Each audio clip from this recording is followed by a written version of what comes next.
여러분이 땅을 구매하신다면 반드시 알아보셔야 하는 것이 바로 건폐율과 용적률입니다.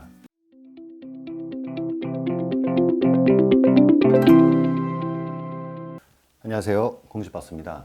건폐율과 용적률, 땅값은 어떻게 될까? 토지를 투자하려거나 구매하시려면 건폐율, 용적률이라는 말을 들어봤을 겁니다. 오늘은 이것과 땅값의 연관 관계를 한번 검토해보는 시간을 갖겠습니다. 건폐율은 대지 면적에 대한 건축 면적의 비율로서 말이 좀 어렵죠?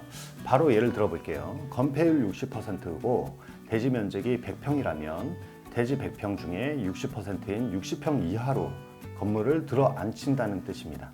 그리고 남는 공간은 자연스레 주차장이나 조경 부분이 되겠죠. 용적률은 대지 내 건축물의 바닥 면적을 모두 합친 면적의 대지 면적에 대한 백분율 치우고 예를 들겠습니다.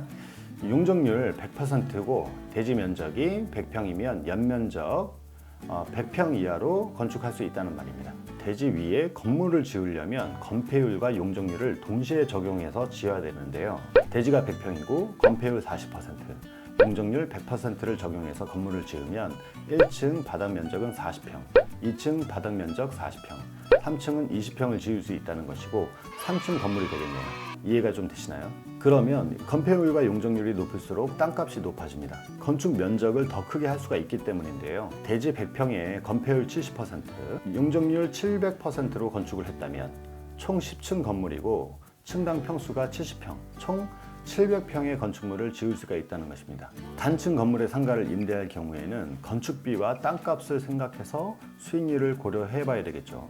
그런데 2층 이상 건물을 지어서 임대를 놓는 경우를 생각해 보십시오.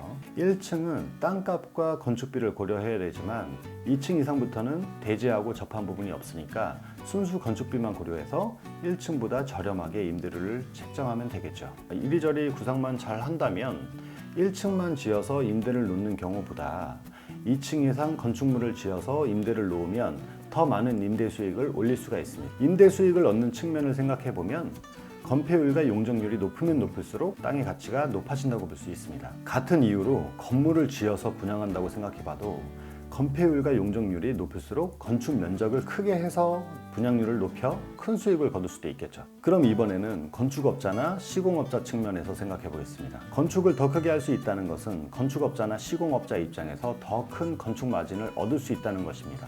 예를 들어서 평당 건축 마진이 100만 원이라고 가정해 보고요. 100평을 지으면 1억 원이 남는 거고 200평을 지으면 2억이 남는 거죠. 위 용적률 700%인 대지에 연면적 700평을 지으면 7억 원이 남는 겁니다. 즉 건폐율과 용적률이 크면 클수록 실제 건축을 해서 매매하든지 또는 건물을 지어주는 경우에는 큰 마진을 남길 수가 있는 겁니다. 이렇기 때문에 건축업자들은 땅을 구입할 때 건폐율과 용적률이 좋은 땅을 사려고 하는 겁니다. 여러분이 땅을 구매하신다면 반드시 알아보셔야 하는 것이 바로 건폐율과 용적률입니다. 국토의 계획 및 이용에 관한 법률을 찾아보시면 되는데 용도지역이라는 것이 있습니다. 이 용도지역을 꼭 살펴보시기를 권해드립니다. 이어지는 영상에 용도지역표를 보여드리겠습니다.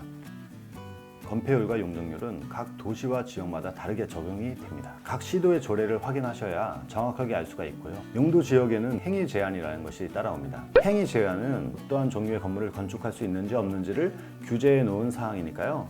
땅을 구매하시거나 건축을 계획하시고자 하시는 분들은 꼭 공부해 보시길 권해드리면서 다음은 토지 2탄에서 뵙겠습니다. 오늘은 여기까지입니다. 공시박스였습니다. 감사합니다.